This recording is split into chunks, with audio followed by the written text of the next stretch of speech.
2, 3. Testing. Testing. 1, 2, 3. Testing. 1, 2, 3. 2, 3. Testing. 2, 3. Testing.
Okay, ladies and gentlemen, please keep in mind, if you're listening to this, please keep in mind you have a quiz starting in 10 minutes.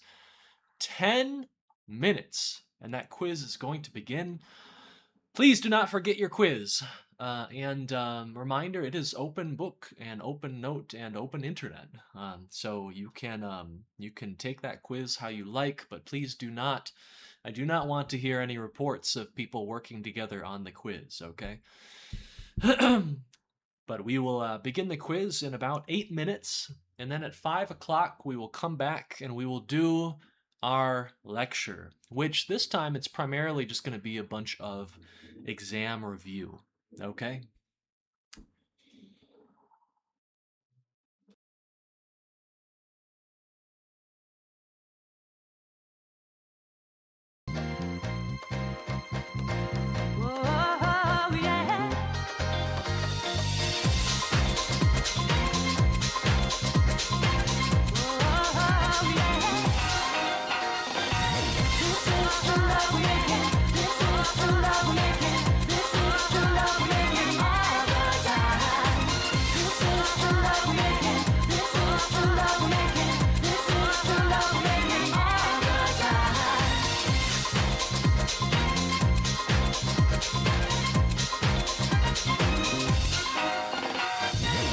This is true love we're making.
Okay, ladies and gentlemen, it is 4:40.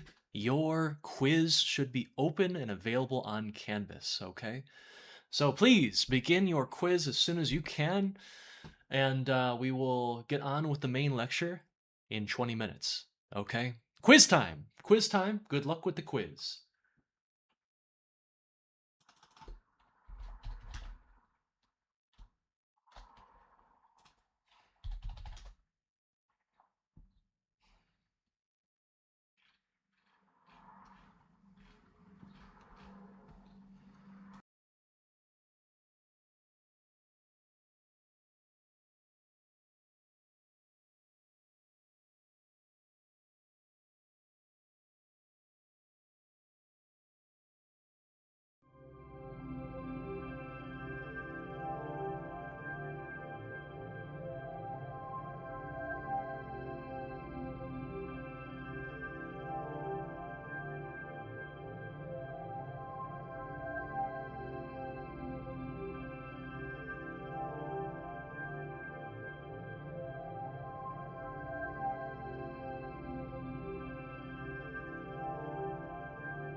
10 minutes remain. 10 minutes remain.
Okay, ladies and gentlemen, everyone, it is 5:01. All right. Hopefully your quiz is finished. Hopefully it wasn't too bad. But if it was a bit tricky, we're going to go over the quiz and the answers on Wednesday. Okay.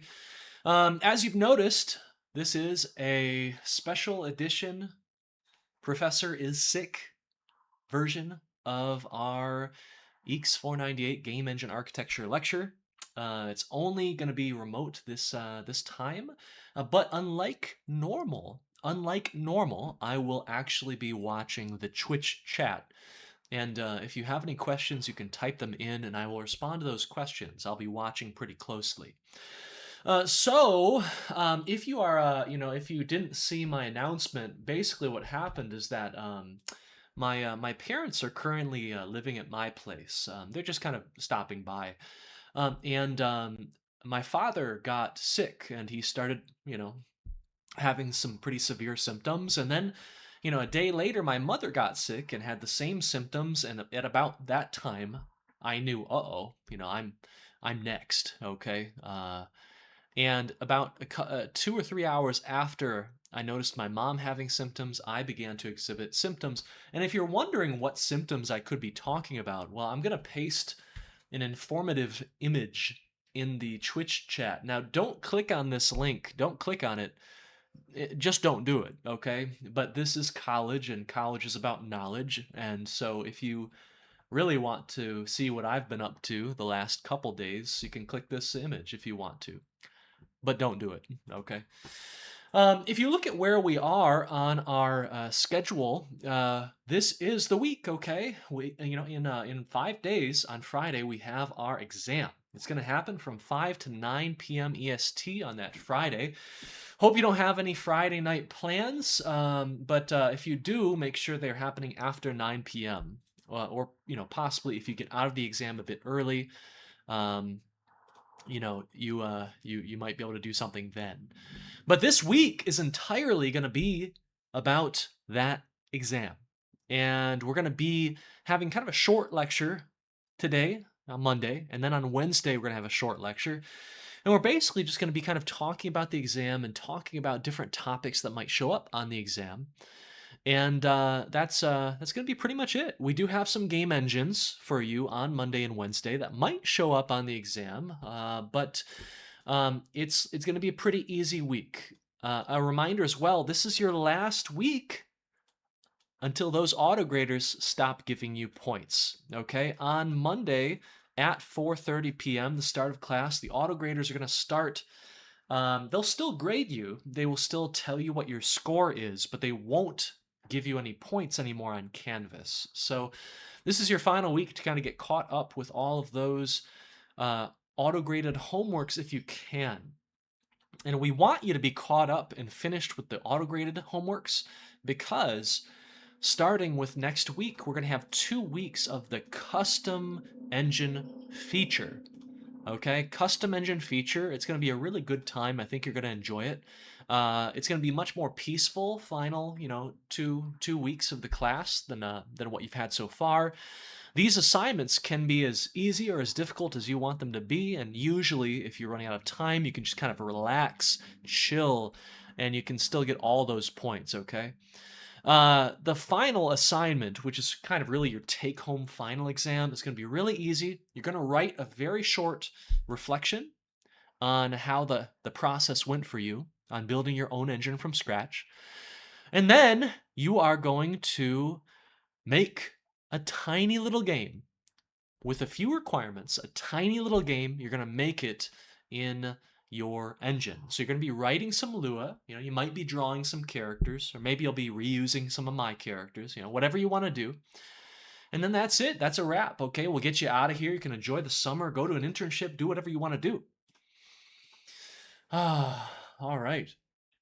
Well, I can see that we don't have we got 25 people watching. That's not bad. That's half the class. And I imagine most students are going to be watching the repo. Which is the real final then, Professor? Which is the real final? Well, the final is going to be that take-home postmortem assignment. Okay, the time we've allocated for you to do this is going to be in that kind of exam period, that block at the end of the semester. And the midterm, so this exam that you are taking on Friday is technically it's the midterm, okay? It's the midterm exam, and then the final exam is going to be making your own game. Okay, so hopefully that answers your question, Support King. You know, I'm getting serious pandemic era vibes from this lecture, right? This takes me back about 4 or 5 years ago. Every lecture that I did was like this. And it was a big pain in the butt. You know, there were some things that were really nice about it, but you can't imagine teaching a course like EECS 440, you know, an XR course, a course with serious hardware requirements. You can't imagine teaching it in this kind of remote fashion. So I'm really kind of glad that we've kind of gotten past that pandemic. Well, at least you all have. I'm sick, but you know. Okay, so we have an engine for you today. We've got the oh nice. We've got, what is that little emote? Yeah, the ZZZ sleeping. Yeah, that's a character. That little sea lion is a character from my beach tower defense game, which I still have not published yet. I want to return to it someday. That game looked really cool. If you take my other courses, you'll sometimes see references to that game, even though it hasn't officially released yet. Okay, so we have a mono game. That is the game engine of the day. This is a minimalist engine, which you kind of may have seen during our homework 1 and homework 2. Some of you chose to use it to implement your shoot 'em up, your cute 'em up at the beginning of the semester. It is one of the more prolific kind of minimalist engines out there. If you are an indie dev, it is one of those things that you might choose, especially if you're looking to kind of get away from Unity. You know, maybe you don't want to deal with all the cruft, the bloat that Unity has. And maybe you want to get away from that licensing fee that you're going to have to pay if your game pops off. You're going to have to pay a big chunk of money, a big tax to Unity if you make money. I think it's a great business model, but some people want to avoid that. Well, this mono game was a kind of successor to the famous XNA engine, the XNA framework, which is what Microsoft actually developed back in the day to support indie developers who wanted to publish their game to the Xbox 360 game console. The indie game kind of movement and community really started to blow up in, I think, the mid 2000s, when Microsoft made it possible to turn your Xbox 360, your consumer grade Xbox 360, into a dev kit. And you could actually publish and push your game straight from your laptop to your own Xbox 360. That was crazy. For many people, that was the first time they ever saw their game, their code running on a game console. Prior to that, and still to this day, often you need to sign these elaborate and expensive deals with Sony or Nintendo to get a development kit. And sometimes that's several $1,000s you have to spend. And then they send you a dev kit. You have to make sure it's, you know, kept secure in like an office space that you're renting. And then you need to, you need to use that hardware in order to actually see if your game can run. Microsoft said, you know what? We already have a bunch of Xbox 360s out there in people's homes. Let's just turn them into the dev kit. Rock and roll. Sounds good to me. And that, gave a lot of indies their start.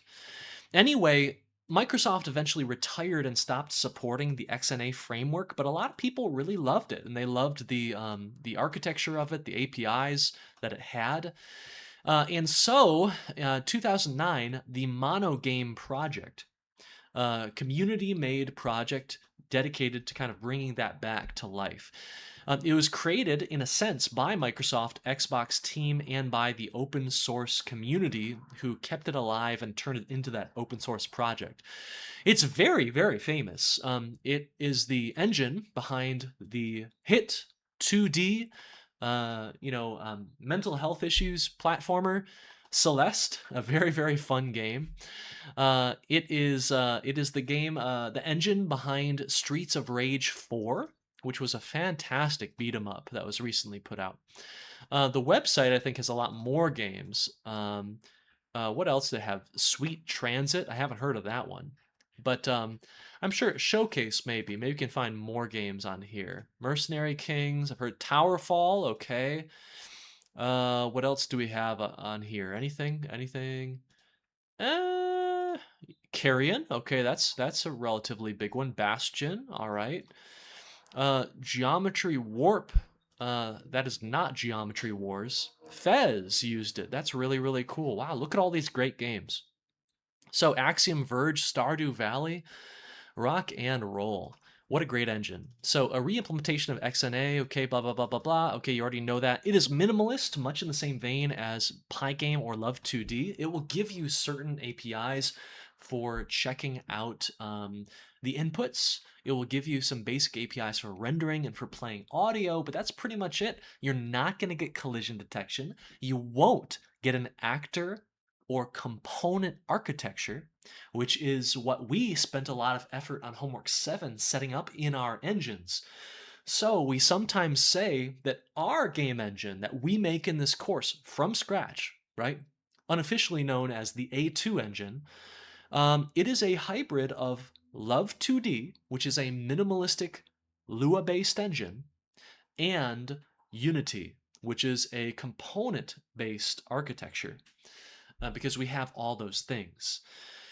So anyway, you could now say that your engine is actually a bit more featureful in a certain regard than the famous mono game. Okay, and that I think is something to be very proud of, actually. Now we just need to get some people making games with it, which is why we changed the final assignment to this course to actually have you make a tiny little game. Okay? Often because monogame just is so bare bones, you don't even have a level or scene editor. So you typically grab something like Tiled, the kind of 2D open source map editor. You grabbed Tiled and you kind of build integration for the tiled export formats into your engine. So tiled can export in Lua, it can export in XML, it can export in JSON, it can export in many different file formats. So you might upgrade your engine, right? You might take Monogame and you might tell Monogame how to read those tiled output files and figure out where to place things. This is actually very, very common.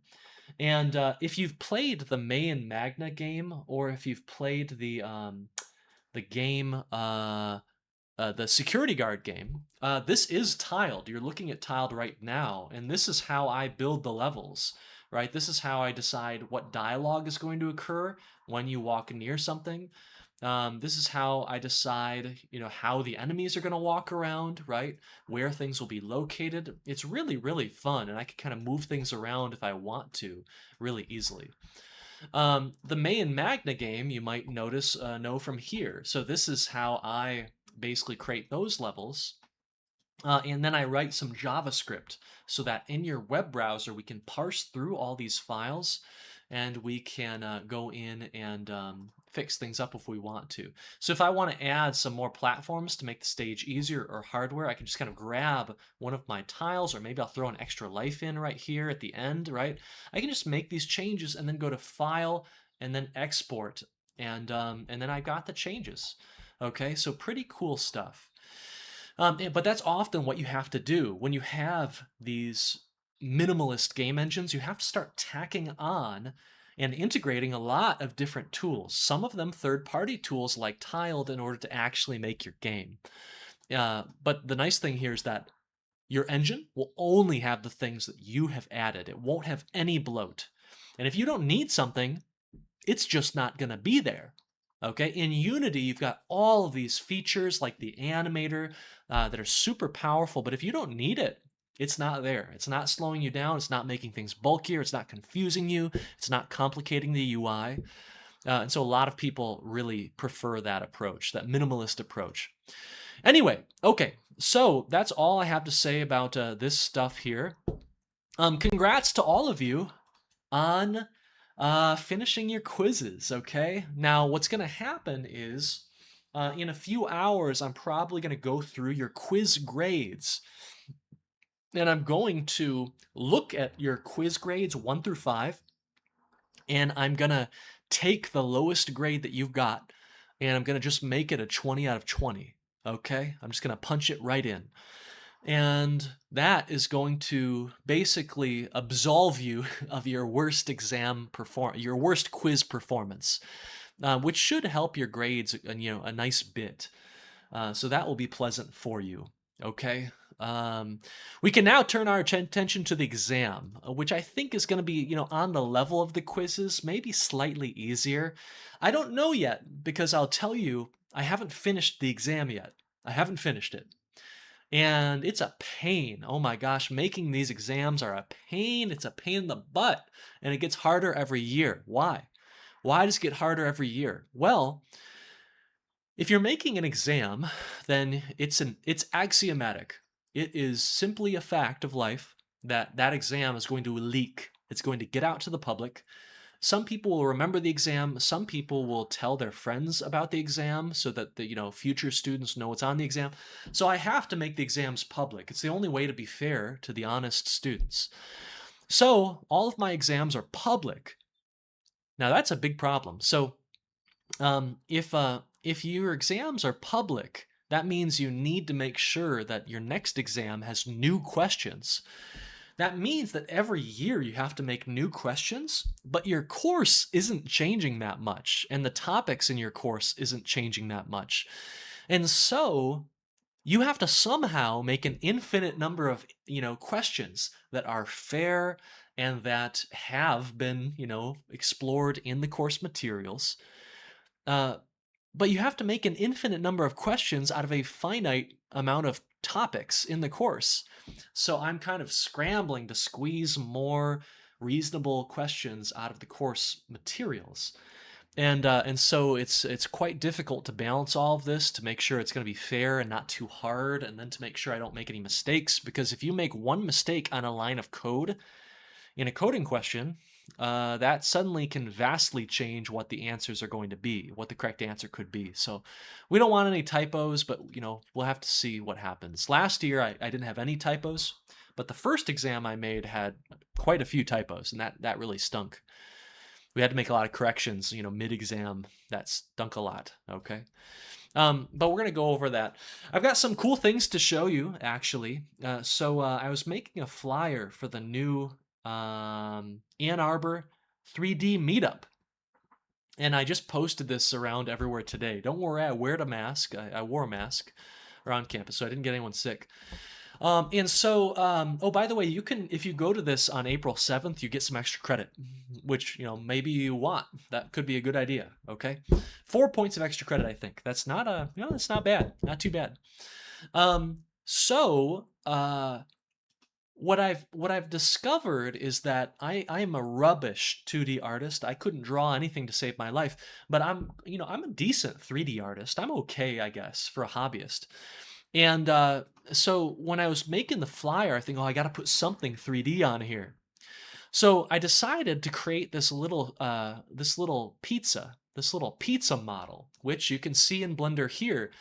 Now, when you render it, I press F12. It looks quite nice. The anti-aliasing is there, and I'm actually going to go ahead and view frame this sucker so I can spin around it properly, right?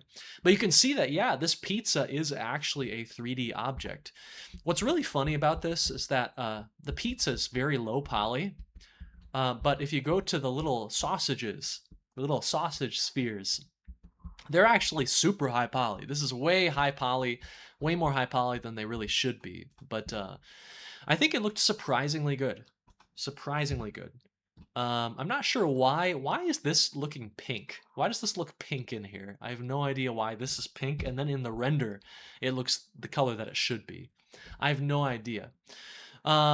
And so that's kind of a fun thing. Another thing, while I was putting this, creating this peach wireframe, because I wanted like a 3D character on there as well, something that was a little bit more obviously 3D, because the pizza, some people will think this is like clip art or something, like 2D. When I was creating this peach wireframe, which you can do relatively easily, just kind of like this, or using a modifier. When I was creating that graphic, what I discovered was that there there was actually something surprising in the wireframe that I had to clean up. So take a look at the crown here. This crown, here's something really interesting. As you get more into 3D art and animation, what you'll discover is that the models you find out there, it doesn't matter if it's a model online from Sketchfab or if it's a model from a game, every model you find out there is going to be scuffed. It's going to be scuffed, okay, in some way that you might not expect, in some way that might be very interesting or entertaining, or raise some questions. So here is a very big problem with Peach's crown. It looks fantastic, right? It looks very good. But if you actually look at the crown, I'm going to go ahead and grab the crown right here and just kind of pull it up. What you're going to discover is something weird. I'm going to drag this right out. Look at this. What is this? What is happening? This looks like an ice cream cone, okay? For whatever reason, in Mario Kart 8, which is what this Peach model is from, look at this. Looks like an ice cream cone. For whatever reason, there was like an extra vertex. It feels like this vertex got brought way down. And actually, it's even stranger than that because there's another interior vertex. So I can just kind of grab both of them with Control Z. And then I can kind of bring this up. No, I don't want to do that. You know what I would probably do is I would probably put an edge loop around here, right here, and then I would bring this up or just delete it wholesale. But the way that this crown's geometry was made, and then the way that it was textured was very strange. When I saw it, I first thought, well, maybe it was like, it looks like there's some hair under here. So maybe the modelers thought, oh, we might need the crown to bounce a bit. And so we're going to put a little bit of Peach's hair under the crown so that it still kind of looks good as it's bouncing. But then I see the shape and I'm like, no. And on this side, in this side, it looks like it's textured pink. That makes no sense at all. So I have no idea what's going on here. Stephanie O'Malley, who's the assistant director at the Dudastat Center, and I gotta be careful. Gotta be careful because she is watching the stream right now.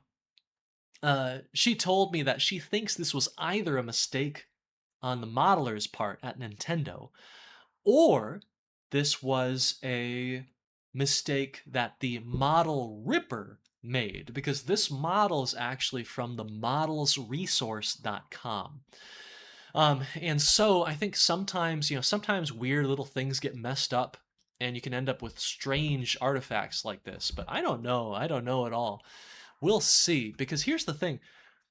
I don't think the Mario model has the same problem. So if I'm going to have to take a look, but I don't think the Mario has the same problem, because if you look at Mario's hat, right? If you look at his hat and his model, I don't think it has this problem, but I don't know. Okay, so maybe we should go look at that and figure it out.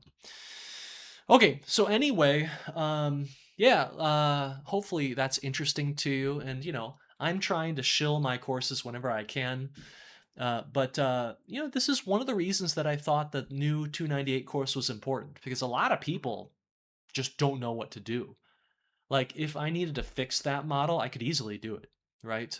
But a lot of people go find models, and the models are great, but they're also scuffed. And if you want to use them in an engine, if you want to use them in a product, then you have to fix them. You have to know how to fix them. So maybe you're not the world's best 3D artist, but if you do know some basic 3D modeling tools like Blender or Maya or 3ds Max, then you can move. You can move within the 3D art and animation space. You might not be able to create everything you want, but you can fix things, you can move, you can understand what's going on, and that's really worth something. Okay? Anyway, hopefully that was interesting to you, my little tangent. Okay, any questions or comments? I never really enjoyed the pandemic era teaching, and mainly it was because, I just feel like I'm kind of talking at people, Like, talking at people isn't very fun. Like, teaching is kind of this interactive thing when you think about it. And you just don't get a whole lot of that flavor. You don't get a whole lot of that back and forth via the internet. You just don't. Even when students aren't talking during a lecture, they're being quiet, you can still have that back and forth, because basically you're reading the students' expressions, right? So you can tell if they're engaged, you can tell if they're bored, they're looking at their phone, you can tell if they found a joke to be funny. Um, and you can tell when they agree with something or when they're interested in something because they might be nodding a little bit, even if they are not talking. And, that's just not anything I have here. It stinks. Oh, well. That, get sick, and then that's what happens. All right. So, a tip for you on the final big problem, the C++ problem of the final exam. Now, I haven't finished it yet, but I'm pretty sure I know what I want to do. There are a lot of things that you have to keep in mind when you're building an engine, because an engine has a lot of different features and priorities. An engine is trying to support a bunch of different things. It's trying to be expressive. Your C++ engine has a lot of concerns because it's trying to enable so many different things that your Lua programmer, your game designer, your scripter can do. As a result, when you look at engine code, there's often a lot going on and there are a lot of distractions. So part of being a good engine programmer, part of being a good programmer on any big code base is knowing what is relevant and knowing what isn't relevant. You want to be able to ignore the things that you don't need, and you need to be able to kind of get in there like a surgeon and find the part that you care about. And so, my tip for you on this final C++ question of the exam is you really want to kind of remember what you have, slow down, and then don't get distracted by things that don't matter. Okay? This exam gives you a lot of time, and so you should spend that time if you care to, and just kind of take note of what we're giving you, ignore things that aren't related, and try not to get blinded by the sheer amount of stuff, okay? Take notes, circle things, and that can help. And you can always look over the question, then come back later, because you might get a good idea for it while you're working on something else on the exam. All right?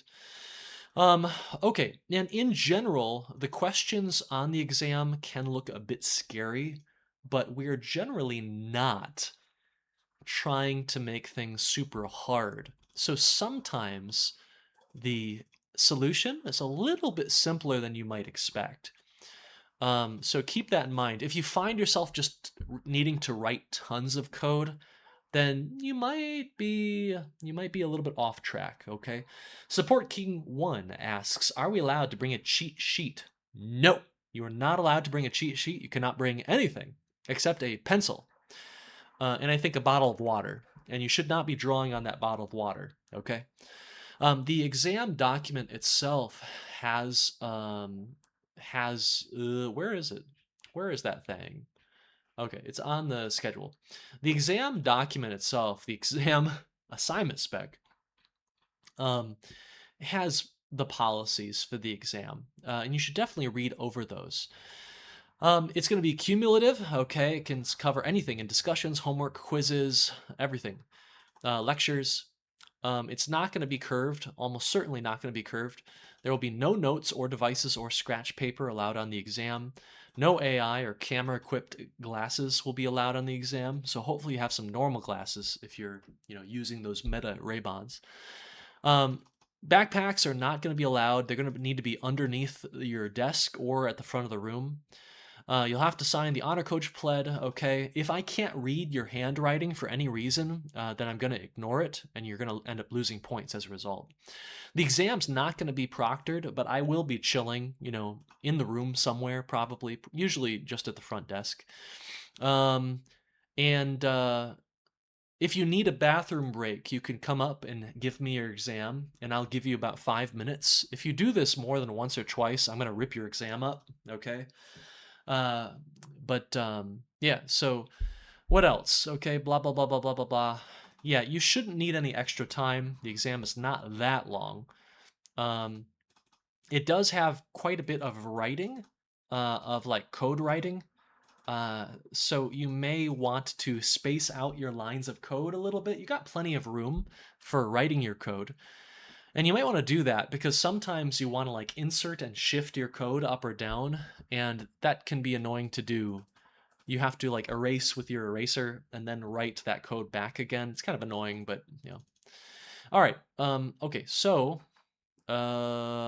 yes, the only exam date, there will be no backup exam, is going to be on the 30th. Sorry, no, it's going to be on the 3rd from 5 to 9 p.m. in 1670 Bicester, the big, nice lecture hall on Friday. Okay? So make sure you read through this exam document. It has the policies, and it's going to be useful for you. Okay, what else do we have going on? Da, da, da, da, da. Okay, so that's my advice.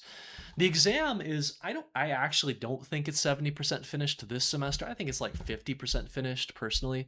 I'm going to try and have it done Wednesday night, but I don't know if I'm actually going to make it. It might have to be finished and printed Thursday. Yeah. I think well, I don't know if we're going to have more pressure on data-oriented knowledge. Make sure you do know it, but we'll have to see how that turns out. Okay. It usually takes me about 15 hours to finish a new exam version. So hopefully it goes well for you and is worth it. I really don't like exams personally. Okay, I don't like to make them. I don't like to take them. All right, so some more facts about the exam. The exam is going to cover all material up to this point, or it covers many different topics up to this point. It sounds like a lot, but many of the questions aren't that deep. It should be fairly straightforward if you have managed to complete the Lollipopak says aw chwin. I have no idea what that means. Okay. Questions are, the exam itself should be relatively straightforward if you have kind of kept up with the programming assignments. And if you have not kept up with the programming assignments, then the most reasonable way to study for the exam may legitimately be to just focus on catching up on your auto-graded homeworks this week. Aside from some other things that you definitely will want to study, like the 2D affine transformation matrix. Make sure that you've memorized the 2D affine transformation matrix. Definitely memorize that one, okay? The questions are generally easier than what's seen on the quizzes, aside from the programming questions, which are a bit harder. It will be fairly tough if you haven't been keeping up with homeworks and lectures. Here's a quick story from my undergrad days. I always described myself as being kind of a crappy exam taker. And that's really not true, I discovered, okay? I never was very good at studying for exams. I much preferred doing the projects. The exams just bored me, right? The projects and homeworks were much more fun because you were building something that you could then use. And that was a huge draw for me. What I discovered was that the more I studied, the better I did on the exams. And when I was really able to buckle down and grind the topics and materials, I was able to do pretty well on the exams, generally. So, if you are a bad test taker, my recommendation is to examine your test taking habits. And you might discover that you can be an excellent test taker when you really want to be, okay? When you sacrifice to make it true. Some general advice. You might want to make flashcards for the game engine of the days. I think that someone last year, created like a Google document going over all of the game engines of the days and trying to find like what are the interesting parts that he might ask a question about. In general, I won't ask everything about game engine of the days. It will only be prominent things about the engine, right? So what makes an engine unique? Why would the engine show up in the game engine of the day? And that's something I always bring up in the game engine of the day. It's right on the assignment. I'm going to talk about it at the start of the lecture, right? So one big thing about Monogame, our game engine of today, would be it allowed the consumer, it allowed the purchaser of an Xbox 360 consumer grade console to use it as their development kit. That is a ridiculous, crazy innovation that was it made XNA extremely powerful. Thus, it also kind of affects monogame. So anyway, that's the kind of thing you'd be looking for as you review your game engine of the days. I'm going to go a little bit faster because we're not moving as fast as I thought. Maybe I'll save part of the first exam for the next one. Okay, so a question from Support King. On the syllabus, the exam category is worth 25%. I don't remember if that's still true. I think it's around 25%. I think it's still around there, but the exact value, should I just look it up? What is the exact value here? Let's go into the assignments tab. Oh, yep. Okay, 250 points. Yeah, the way I do my my math is like there will be about 1,000 official points in any of my courses. So 250 points makes comes out to an easy 25%. So does that mean the midterm, the exam on Friday, will be worth 12? No. Yeah. So the main exam is the midterm exam. The post-mortem and final take-home exam is only worth 50. Okay, it's super easy. That's why. It's very easy. You're gonna get all 50 of those points, probably. Okay. So does that answer the question? I hope it does. If that's a bit confusing, I might need to update the syllabus to be a little bit more clear on that topic. Okay. All right. Sweet. Okay. So, all right. So, how to study. The flashcards for Game Engine of the Day is not a bad idea. One big thing that the students have told me is that they made this, I saw it today for homework 9. Students are loving their game engine, but they want to use it. They want to use it to make a game. Well, you can do that at any time that you want. You can go make your own game, okay? This is not a course about making games. Now, we will make games at the very end of the semester for your final exam, but that's not here yet. And so my recommendation is that you go back to that lecture we did a few lectures ago. I think it was during homework 7, actually. Where was it? Homework? Well, yeah, let me see here. Which lecture was it? It was lecture 15? Building a game in our engine from scratch, right? Do you remember when we built the Doodle Jump game? And before that, we built Crash Bandicoot 5. And before that, we built like a robot game where you could shoot bullets. Go watch some of those lectures again and check out the projects we made together. And go and make your own simple game. Okay, go make a super simple game. Practice some of the Lua functions. Practice, creating a scene file, adding some actors into it, and then giving those actors some components that you write from scratch. Those components should use the on start, on update, on late update, on destroy lifecycle functions. And by doing all this, things like on collision enter, use box 2D, use rigid body, okay? By using all of these things and building a game in your engine, you're going to kind of get a feel for how your engine works. This isn't just about getting a feel for how Lua works. You're going to get a feel for how components allow you to do things in the engine. You're going to understand why you built features like the component architecture and why you built features like the template system. And you're going to get this feel for this kind of client, user relationship between the game engine engineer and the game designer who uses the engine. Okay?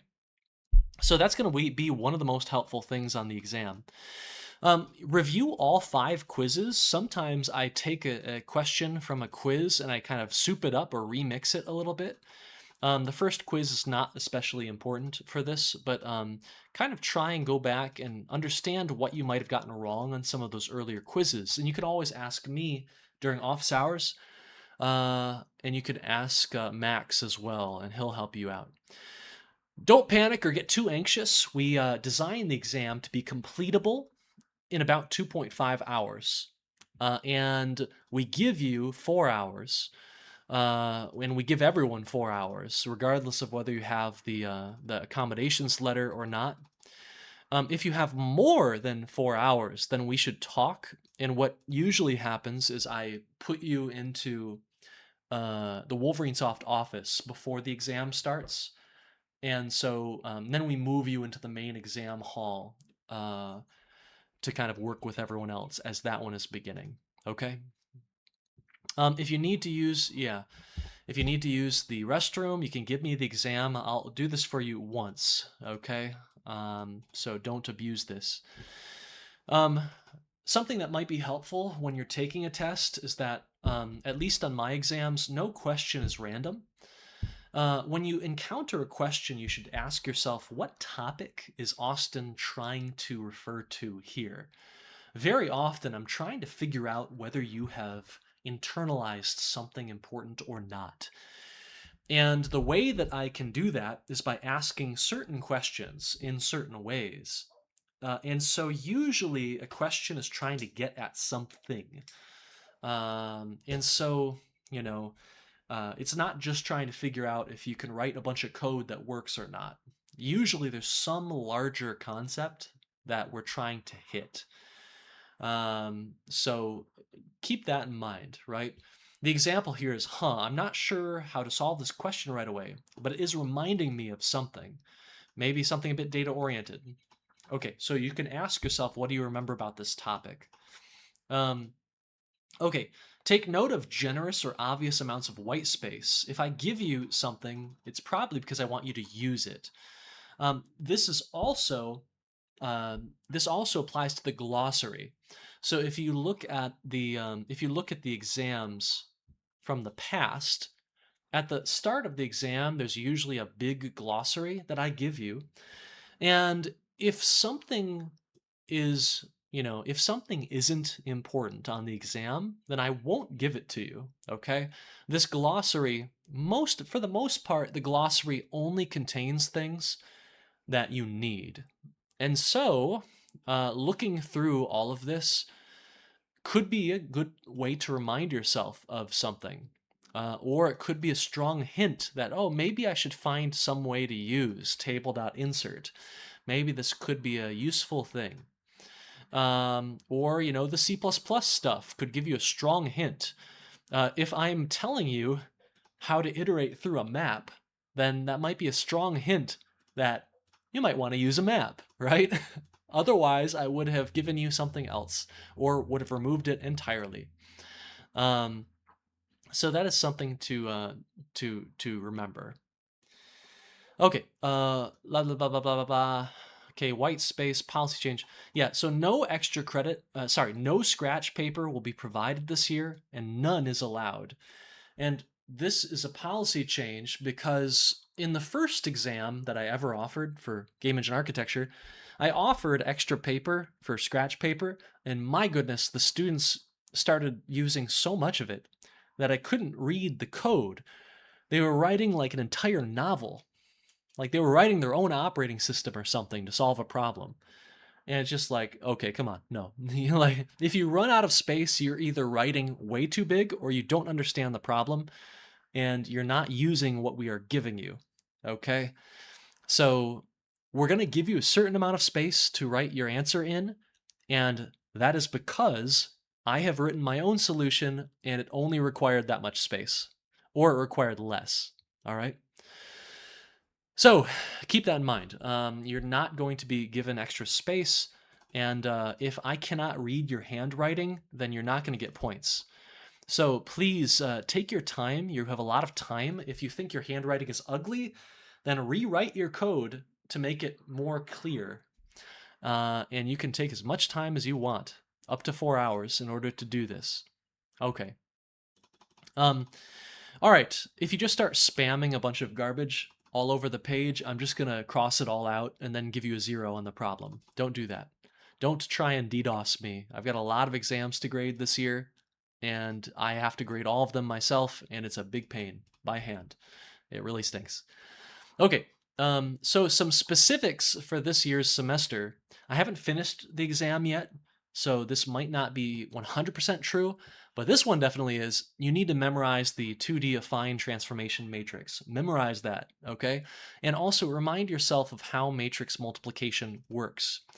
It might be funny for me to say this, but you'd be very surprised with how many computer science students in particular who may have taken linear algebra or may have not taken it, but they've certainly forgot it because they haven't had to use it for almost anything. Unless maybe they've taken the computer vision course or machine learning. So anyway, yeah, do that. Know each game engine of the day we've seen thus far. You don't need to know much about it, okay? Know what makes each engine unique and why it would show up on an exam. Or what would make it interesting compared to all the other engines that are out there. For Lua, I'll tell you right now, you should know what Lua foot guns we described in the lecture. Okay, so Lua has some kind of interesting design choices that make it very unique, but many that don't really help with its adoption. So you should kind of know what those are. You should know the Lua engine API, but really you don't have to know it that closely because it will be in the glossary. You should know generally how Lua components work in our engine and how to write one from scratch if you need to. Be prepared to write some basic Lua components and to do some bug solving in Lua. You want to know some common Lua operations, adding and removing something from a table, iterating through a table, okay? You probably want to remind yourself as well about meta tables, okay? How do I use meta tables to set up some inheritance, okay? That could be very, very useful, actually. Inheritance. That's a topic that is a little bit spooky and something you might not understand very well because on homework 7, we gave you the function that establishes inheritance between two Lua tables, each of them represented by a Lua ref object. You want to go in and you want to understand meta tables, okay? They're not crazy at all once you understand them, but it can be a little bit funky until it clicks, all right? Okay, best approach might be to spend an hour or two and make a tiny game. I already said this. This is like the same thing as I had up here. I'm just copy and pasting myself, right? Here's an idea. Know how to iterate backwards through a table using use table insert and table remove to add things to that table. Why would you want to iterate backwards through a table? There's a very distinct reason. It's a common pattern, and I will let you think about what I'm referring to. Some C++ pragmatics, okay? What is a compiler error versus what is a linker error versus what is a dynamic runtime linker error, okay? These three things are very different, and when you see some sort of IDE error, when your IDE complains to you, or when you get an error message when you're trying to get your engine to build or run, those error messages are going to make it pretty clear which one you're dealing with. And if you know which one of these issues you're dealing with, solving the issue becomes a lot easier. So that's one of the points of the course. If you talk to, I'll tell you what, you talk to students who haven't taken this course, they have no idea how to solve like a typical, linker related, library related error. Like it's kind of a miracle if they can integrate anything third party into their program. Okay, you want to know the 4 questions of compilation. These are the 4 things that your compiler is going to want to know from you, right? So do you remember what they are? Which headers do you want, and where should I look for them? Which libraries do you want, and where should I find them? Okay, that's pretty much it. And then there is sometimes the R path, like on Xcode, and sometimes on Windows there's this DLL path where you have to copy things, right? So there's some runtime dynamic linker stuff. So maybe you could say there's 5 questions of compilation, but you should really know the 4 for sure. Container algorithm complexities. So why would you choose one container versus another?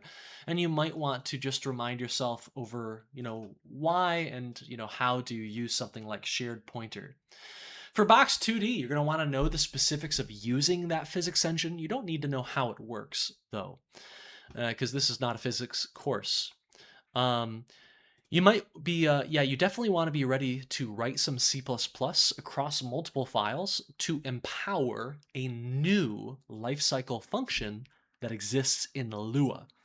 I think that is one of the most kind of fundamental things about being a game engine engineer. You create great lifecycle functions that your game designer can then use to bring their logic to life. And so you want to remind yourself of how you implemented onStart. Okay, in C++, how did you bring onUpdate to life?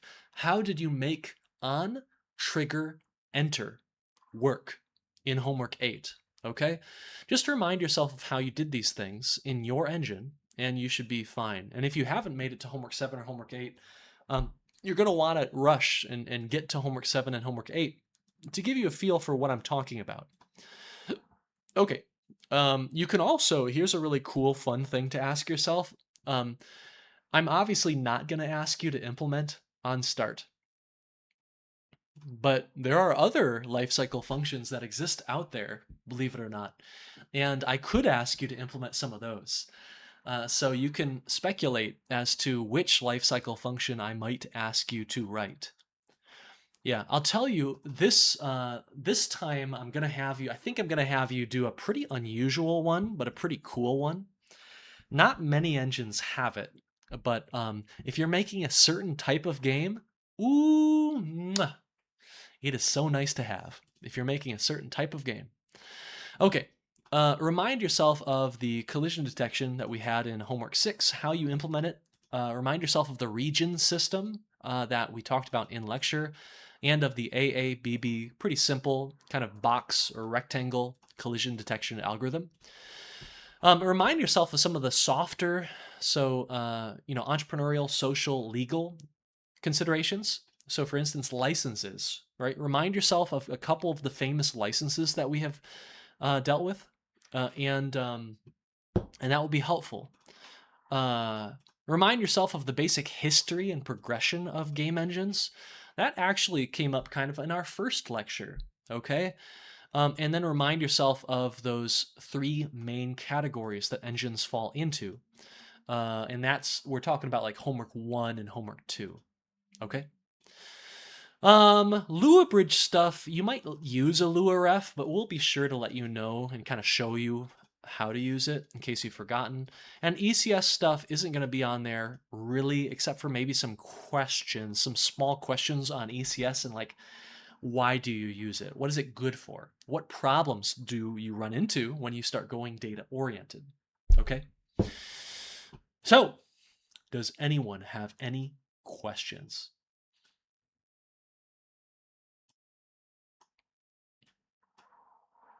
Any questions at all? No questions?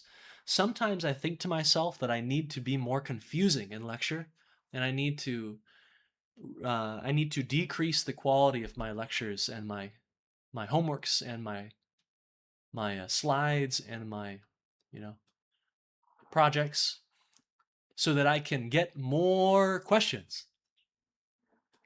No, that's not really true. Okay, I'd be pretty happy if no one asked me another question in their life. But actually, I do appreciate questions. So, okay, all right. So, what I want to do is I want to just give kind of a brief intro to these exams, and I think next time we are going to go through both of them and run through them and kind of talk through them. So, this is something to say. If you go to EECS404.com, you can find this big tab. Oh, there you all are. Hey, how's it going?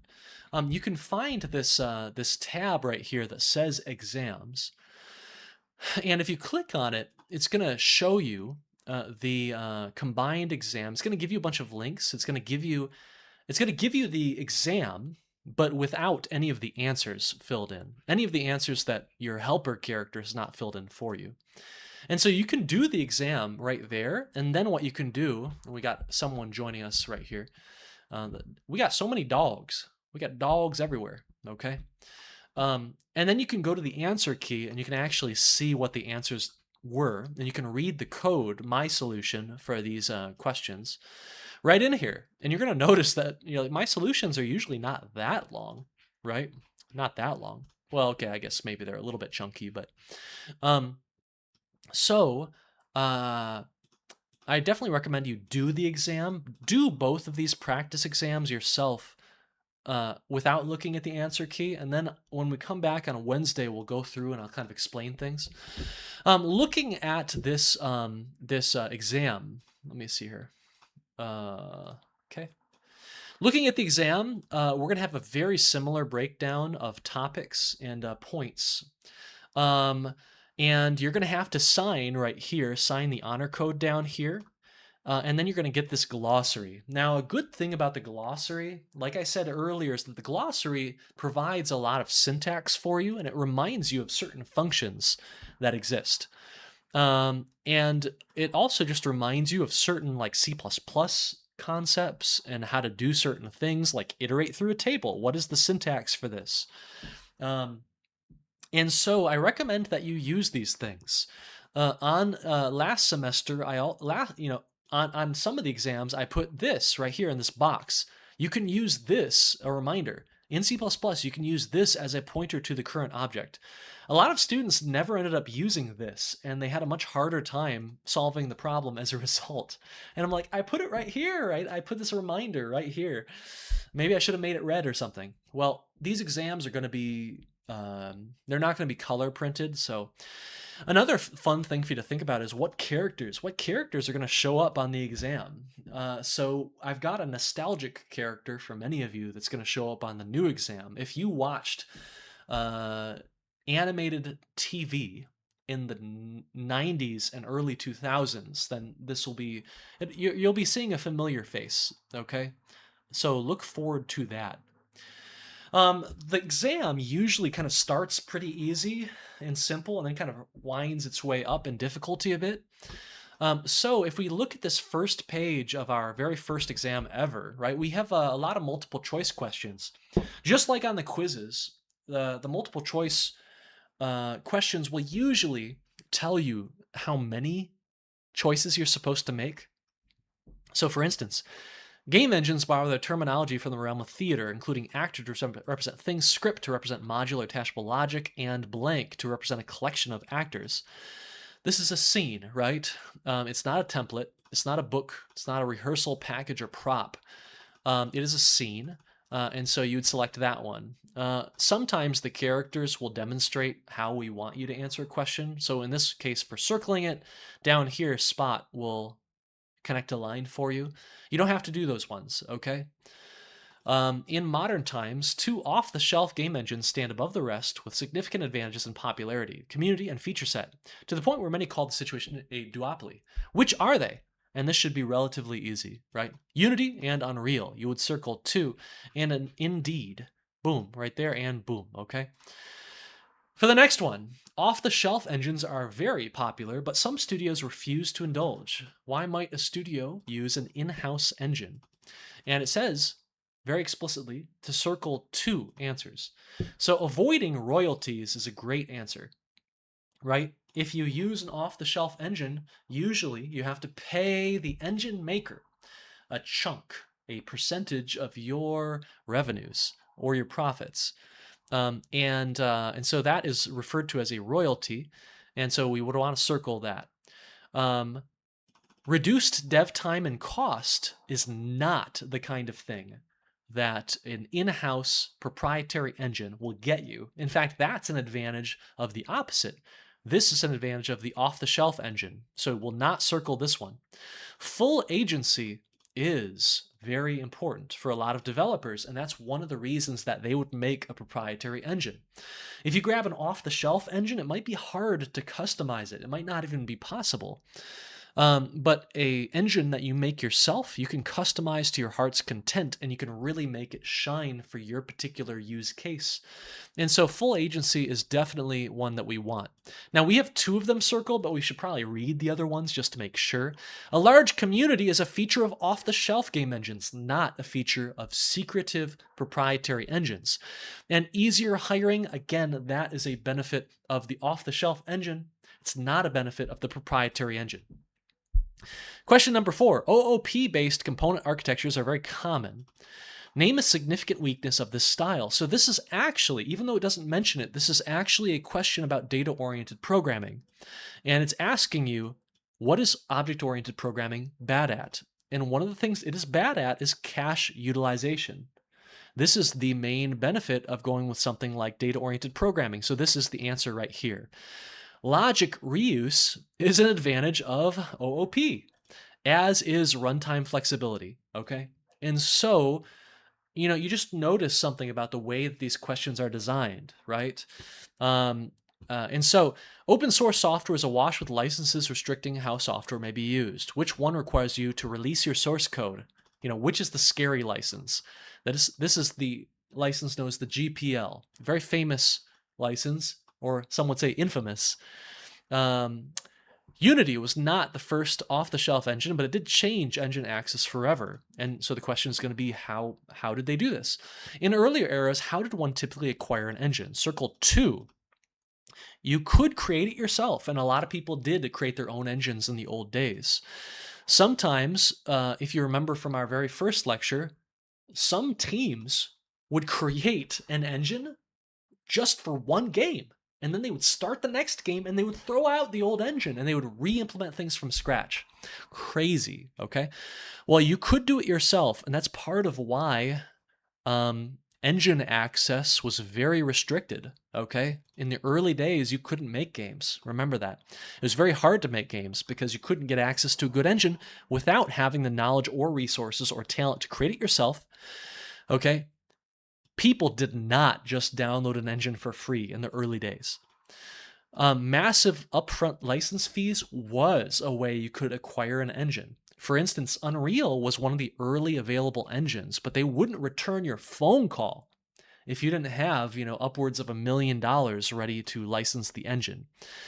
Minor royalties owed, that was not really a characteristic of older engines. Okay, that's more a characteristic of modern engines like Unity and Unreal Engine, okay?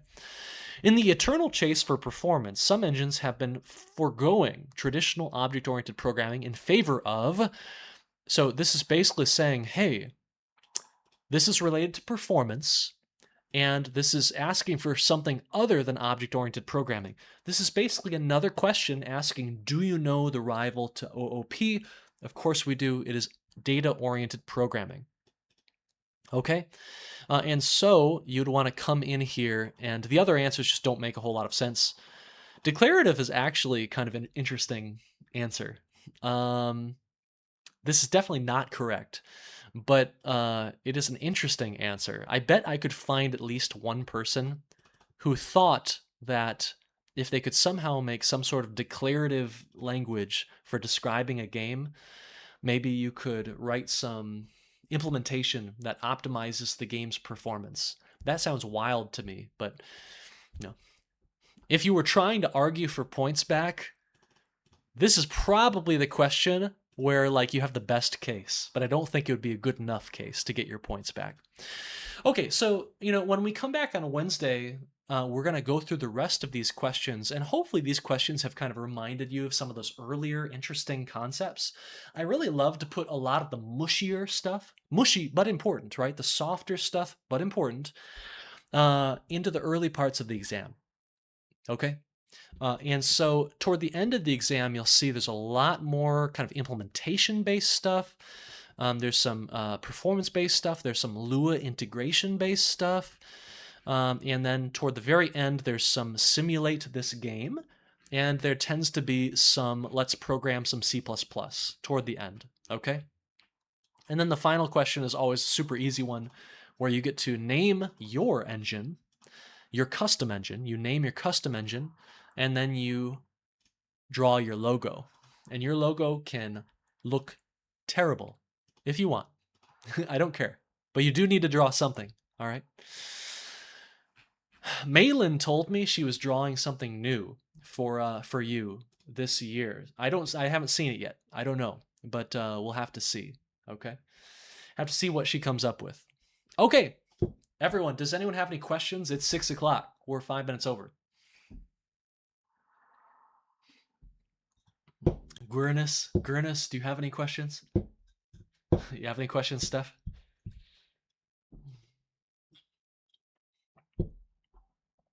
Do you have any questions about my amazing pizza? You know, when I was planning the 298 course, some of my friends thought I had modeled Peach because she was in the platforming game on EECS298.com. And I was like, no, okay, I'm not there yet. If I'm capable of hitting this level of quality, I'm probably like a professional 3D artist. I'm not there yet, but I can do the pizza for you, okay? I can do the super, like, modern art style pizza. What would you call this? Would you call this like a pop art style? It has very few colors, and the colors tend to be kind of bright. I'm not sure what you would call this, but yeah. Well, okay. I guess we don't have any questions, so I'm gonna peace out. Okay, and go continue my recovery. I'm not gonna be available Tuesday in person either, but I should be back on Wednesday for office hours in the morning and in the late evening, and I should be back for all of my courses on Wednesday. Okay? All right. Hopefully none of you clicked on that link that I put in the chat. Cool. All right. Okay, everyone. Take care. Bye-bye. And I will be hanging out in the Discord servers for office hours from 6 to 8 p.m. And so, if you want my attention or want to chat about something, DM me or at me in those Discord servers, and I will pop in and we can chat. Okay? All right, y'all. See you later. Bye-bye.